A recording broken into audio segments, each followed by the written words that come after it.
Good afternoon, and welcome to the MSG Training Center. I'm Dan Sabrina with the Knicks Public Relations team, and we thank you for joining us for today's press conference, as we are extremely excited to introduce the Knicks 2018 NBA Draft selections, Kevin Knox and Mitchell Robinson. I also welcome everyone watching on MSG Networks and streaming the press conference. As we get started, I'd like to introduce the gentlemen up here. To my left is Knicks President Steve Mills. Next to Steve is the Knicks first-round selection, the number 9 overall pick in the 2018 NBA Draft, Kevin Knox. Next to Kevin is the Knicks second-round selection, the 36th player picked, Mitchell Robinson. And to the far left is Knicks General Manager Scott Perry. Both Kevin and Mitchell are incredibly accomplished players. A 6'9" forward from the University of Kentucky, Kevin was the SEC Co-Freshman of the Year and an AP Honorable Mention All-American selection. He led Kentucky this past season in scoring and three-pointers made. He scored in double figures in all but 7 games, including a team-high 10 games with 20 or more. Mitchell is a 7-foot center out of Chalmette High School in Louisiana. A decorated player, he was a McDonald's All-American and consensus top 10 ranked player in the 2017 class. During his senior year at Chalmette, he averaged 25 points, 12 rebounds, and 7 blocks. Kevin and Mitchell, welcome to New York and welcome to the Knicks family.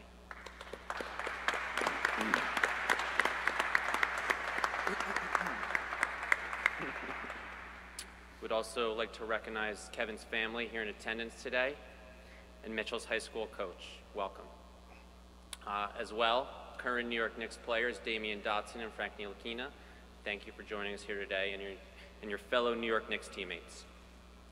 We are now going to start with comments from Steve and Scott, followed by questions from the media. So without further ado, Knicks President Steve Mills. Good afternoon. Thanks for joining us today.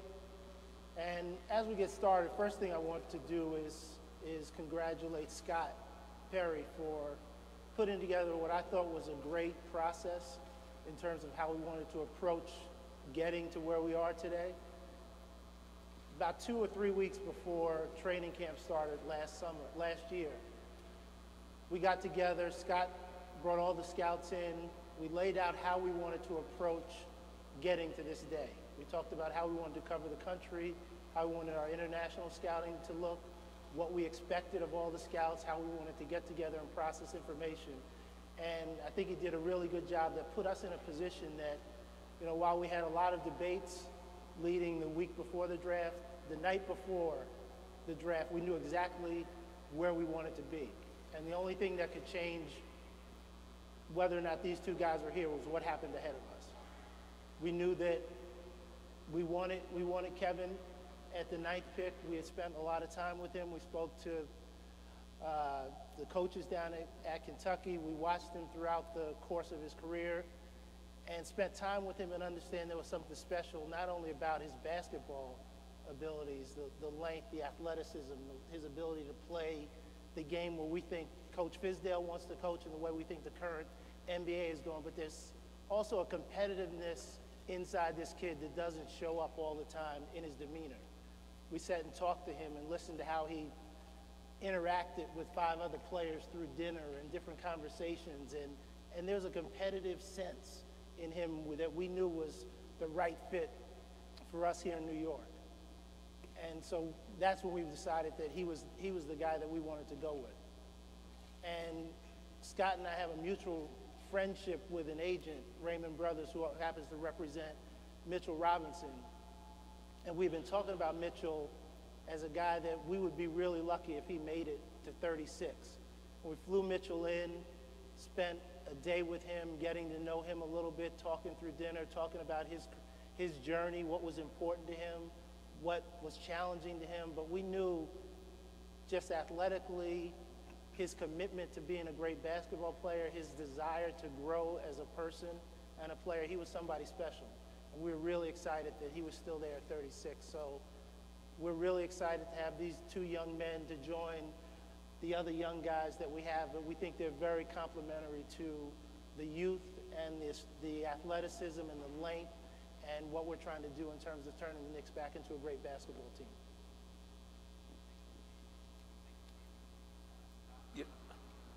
Yeah, first I'd like to start off by thanking Steve Mills for entrusting in me and giving me the opportunity to be here as the general manager of the Knicks. It's been a great opportunity, a great first year working alongside of him and the entire basketball staff that we've assembled here. You know, none of this is not possible if it wasn't for a very collaborative effort from every one of our scouts to everyone else in our front office, support staff. You know, we talk a lot about the collaboration in our office and that everyone's role is extremely important. And it really manifested itself throughout this season and throughout our draft process that ultimately ended up into these two fine prospects up here. To comment a little bit about Kevin first, in terms of his game, there were many attractions for us as we watched this young man play. You know, we had been watching him since high school, really, and he had a very solid first year at the University of Kentucky. He represents a lot what we want to be about and how we want to play the game. He has great length, athleticism. He can score the basketball.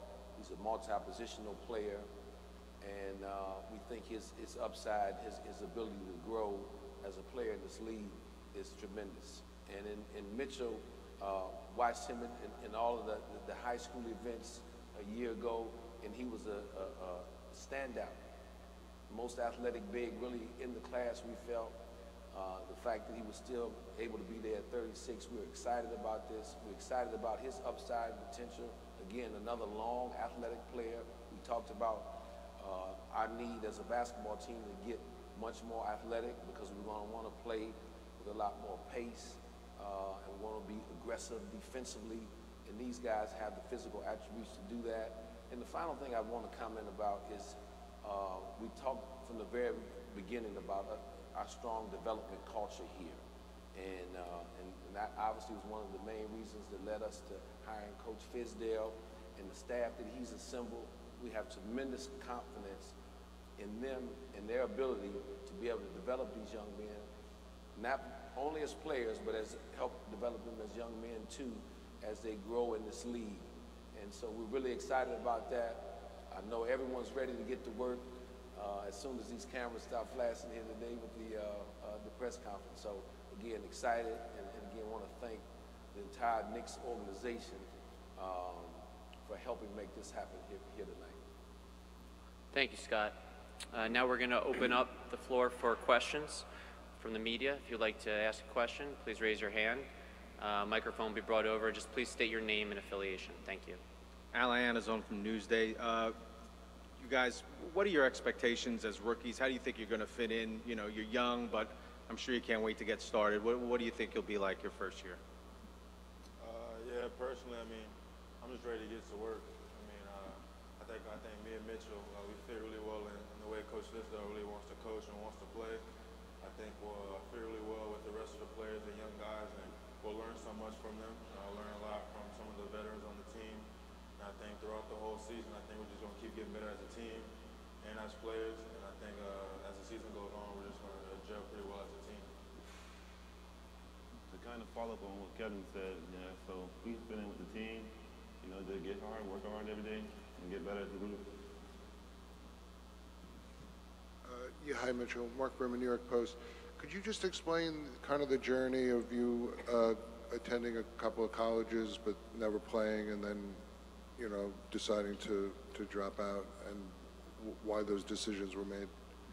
Oh, the decision was made because I felt like I should just focus on basketball to get me to where I want to be for my career, and then, you know, just pushing forward.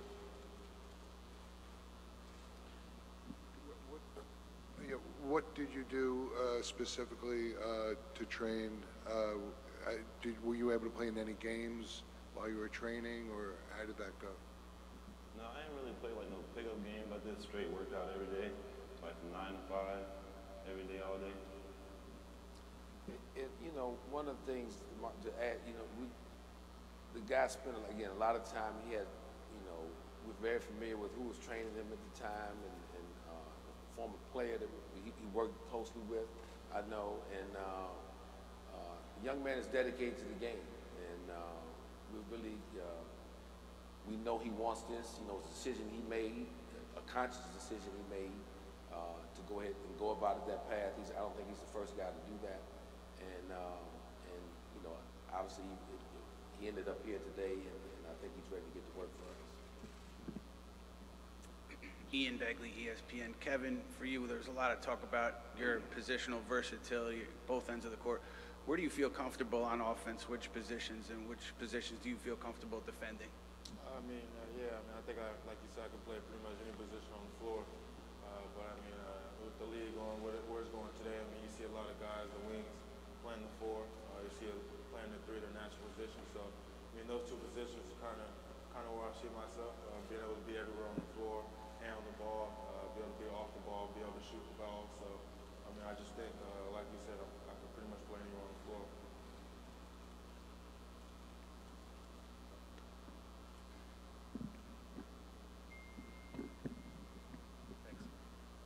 Kyle Maggio, the Knicks wall. Kevin, just for you, what aspect of your game do you want to improve the most heading into the league next year? What weakness do you think you could develop the most? Yeah, I mean, this whole summer I've been working on ball handling, being more consistent, and pretty much working on my defense. In my agency, we have a lot of great NBA guys, so going one-on-one against them the whole summer means just being able to compete against them, be able to go against them every day is good for me. Work on my defense, work on my game, so, and then also I've been working on a lot of my ball handling, pick and roll situations, be able to make plays out of it, make the right reads, make the right passes, so just some of the things I've been working on this whole summer. Hi, my name is Michaela with Garden of Dreams, and this is for you, Kevin. What excites you the most about playing in the New York Knicks? I think the thing that excites me the most is probably Madison Square Garden. I mean, it's the mecca of basketball, so I mean, it's the biggest stage in the NBA. A lot of celebrities come to Madison Square Garden to watch us play, so I just feel like the bright lights, the big stage, that's something I'm really looking forward to playing on. Mitchell, Adam Zagoria from SMY. I think the last time a lot of people saw you was the Jordan game here in New York a couple years ago, where you played really well. How do you see yourself fitting into the modern NBA with, you know, mobile 7-footers who can spread the floor and shoot? Do you think that's kind of suited to your game? I mean, I run the floor pretty good. I block shots, and I'm gonna fit in with them. I feel like I can fit in with them, like team. Kevin, what do you know about Kristaps Porzingis, and what do you think about playing with him, how you'll complement him, things like that? Actually, last night Porzingis actually gave me a phone call. He called me on FaceTime. It's pretty good. He's in Real Madrid right now. So it was good to talk to him last night, be able to, I got some tips from him, asked him how I was doing and stuff like that. So he's out there training right now. So, but it was good to talk to him. I think me and him would do really well together alongside some of the other guys. Porzingis is a big guy who really can stretch the floor, shoot the ball, and go down low. So I think me and some of the other guys can complement each other very well. Hey Kevin, Kenny Ducey from Sports Illustrated. How do you think that the draft process has helped you grow just as a person over the last few months in terms of working out, doing media, going through this whole thing? Yeah, I mean, I think it helped me out a lot. I mean, you see a lot of top guys in the top 10 lottery do solo workouts, but I decided at the beginning I wanted to do group workouts. I wanted to compete. I wanted to go at people. I just wanted to show people what I really been working on. So that's kind of the mentality I had going into summer, to kind of do group workouts, be able to play one-on-one, two-on-two, and stuff like that. I think that kind of helped my stock. It helped me as a player and as a person. So I just think this whole process, I mean, going to different teams, learning from different front offices and different coaches, it kind of helped me out a lot this summer. And that's one of the things I want to commend Kevin and his group on, is that while we don't place a tremendous amount of our decision-making on what happens in a workout, but we do look at it from a competitive standpoint. The fact that he chose to come and do a 3-on-3, a 6-person workout, said something about what he was willing to do in terms of compete and be a competitor. So I give him credit, and that's something that stood out to us. Hey Kevin, Yaron Weitzman, Bleacher Report. When you spoke to Kristaps last night, did you guys talk about booing fans at all? We did talk about it. He asked me how the fans react, and I told him I got the same amount of dues as you got.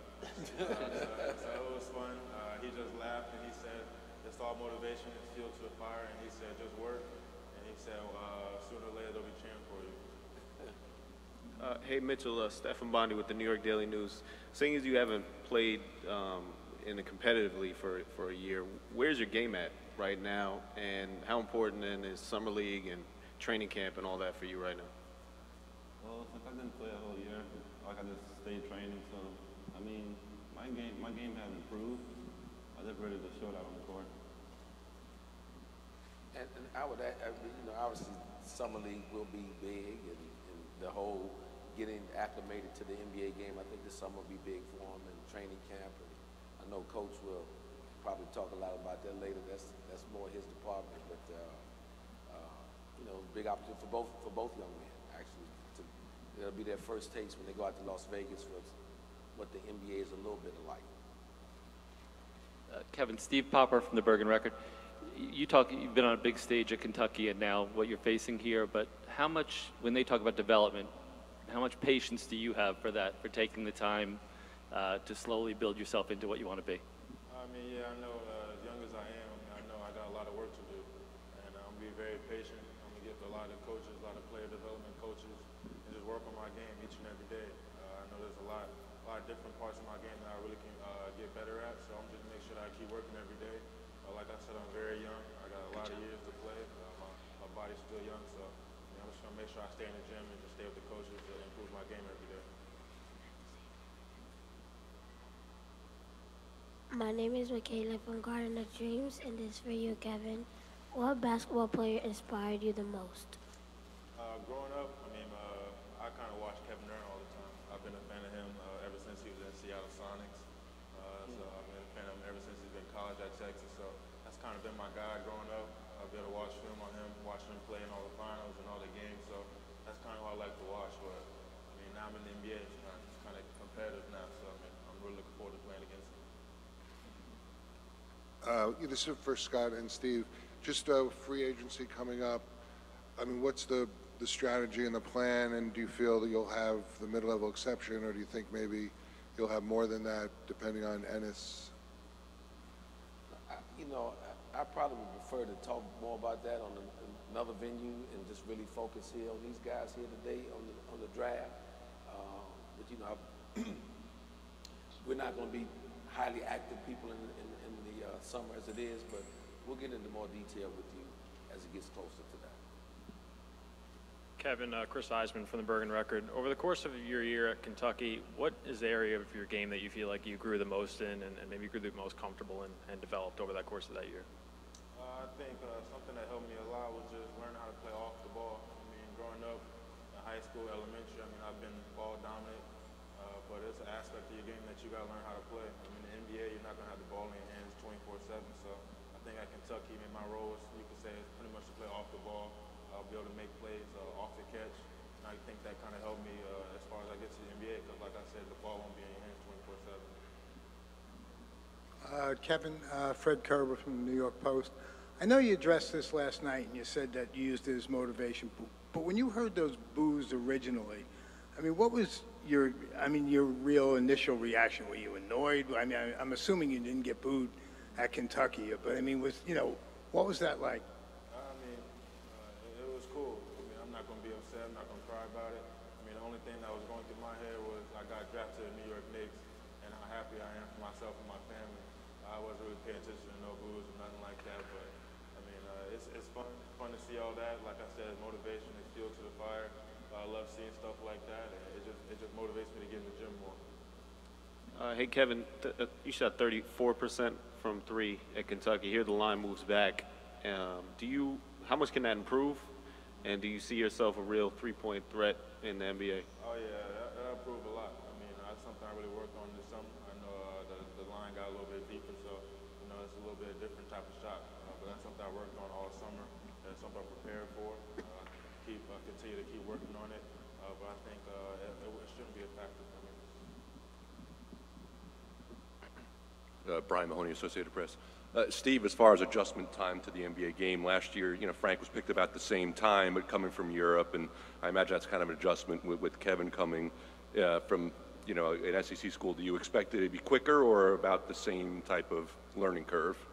Well, that actually is going to be up to Kevin, how long, what the learning curve is and how long the adjustment takes. But what I will say is that, while all college basketball programs prepare guys to play in the NBA, the sort of pressure and the limelight and the spotlight you're under when you make a decision to play at Kentucky, I think does prepare you in a different way to play in a place like New York. So I think some of the things that are tougher for rookies to make adjustments to are some things that he's already been through. So I think, the timetable will be, how hard he pushes himself and how far he advances, but we have big expectations for him. Kevin, just one last question. I think someone asked about Kevin Durant already, but what's another forward or a couple of forwards or players you're looking to match up against? I know you're talking about maybe playing different positions, the 3 or the 4, so could be a lot of people, but who do you think? Yeah, I watch, like I said, Kevin Durant, Paul George, and Giannis. Those 3 guys is kind of who I watch a lot of film on. I love to watch their games, how they move off the ball, defend guys in the post. I just watch every aspect of the game. And now I'm in the NBA, it's a little bit different. I'm really looking forward to going against them, learning from them, competing against them. I know I'm a rookie, but they're not going to give me no mercy, so I'm going to have to go out there and have to compete. I'm going to have to play really hard because, like I said, I'm a rookie, but they're going to try and go at me. Hey, Kevin, I heard you're a big Fortnite guy. How much time would you say you spend on it? And what is the one NBA player that you would want to play in Fortnite? I play a lot of Fortnite. When I'm not in the gym or not working out or something like that, just free time, that's what I like to do. I like to play with my friends, play with my brothers. Just something I just kind of relaxes my mind. But, an NBA player I like to play with is Paul George. He was at the Fortnite Pro-Am, so I don't know if you guys know that, but that's where all the Fortnite players come together. But that's where he was. He's a big Fortnite guy, so it'd be nice to play with him. Any other questions? Hey, Kevin, being a starter, is that a goal for you this season? How badly do you want it? That should be a goal for every rookie, but it's not going to be easy. I'm going to work my way all the way up. There's nothing guaranteed in this league. There's going to be guys that's going to be fighting every day to get the same spot I'm working for. I know it's not going to be easy, I'm going to have to work really hard every day and practice, so I have to compete for that starting role. Kevin, it was mentioned last night and today how well you potentially could fit in David Fizdale's system. What specifically about that system do you think can bring out your best? He just loves to play pretty much everywhere. He loves guys like me that really pretty much play any position on the floor. He loves guys that can really space the floor, shoot the ball, get to the basket, make the right reads, make the right passes, and I kind of fit that mold. I think Coach Fizdale, he's going to make me a better player and a better person throughout the whole season. I think I'm going to grow so much, learning from him and some of the other guys, and I think I'm going to soak it all in and be able to get better as a person, as a player. For Scott and Steve, just with Mitchell, being that he didn't play college and sort of coming out of high school, do you expect a lot of G League time for him next year, or do you feel he'll just be on the roster and play? I think a lot of that's going to be determined by how Mitchell progresses over the summer, through working out with the coaching staff and through summer league and how he looks in training camp. I think he's going to dictate that in terms, and Coach Fizdale will have the final say with that. If there's, if there's enough time for him playing with the Knicks, then he'll be playing with the Knicks. If he needs a little time to play in the G League, that will be an option. But that's nothing I can answer right now definitively, because that has to play out based on how he performs and how quickly he picks up on things. So, all those options are on the table. But Mark, one of the things that we've made us so comfortable about taking Mitchell is that we believe in our coaching staff and we believe in our developmental process, and we know we have a situation that can help embrace him, find ways for him to grow off the court and on the court, but grow as a player. We know we have a group of coaches and an environment around him that's going to give him the support and the room to succeed, even though he didn't spend last season playing basketball, spent the last season working out and getting his game better, but we know we have an environment that will help him grow. Steve, you just mentioned the development piece. How much of that confidence is from the people that were added to the staff, and are there other elements that are new that gives you that confidence about the player development in your organization? I think it's the totality of the group that we have. I mean, we had put certain things in place as Scott came on board and we added other people, but we knew when we hired David as part of the interview process that development was important to him. We talked about the kind of coaches that he was going to bring in and what the process was going to be in getting our players better. So bringing all those things together, and then as the coaching staff has come together and watching the way they're already working with our players every day out here on the court gives us a lot of confidence in terms of where we're going to be going. And I would add too, you know, as we went through the draft process and when we hired David, in the evaluating prospects, the knowledge that we have of his background of being able to develop young people was really big too, as we, you know, continued to go through our process of the draft and decided who we wanted to select, and just having that confidence that you know you got a coach and his staff that are not only willing but very able to get the most out of young players because they have a history of that in their past. So we're excited about that for these guys and for us. Okay. Kevin, Mitchell, Steve, Scott, thank you very much. Thank you to everyone who joined us here today and to everyone who tuned in. We're going to have media availability at the back with Coach Fizdale. And have a great afternoon and great weekend. Thank you. Thank you.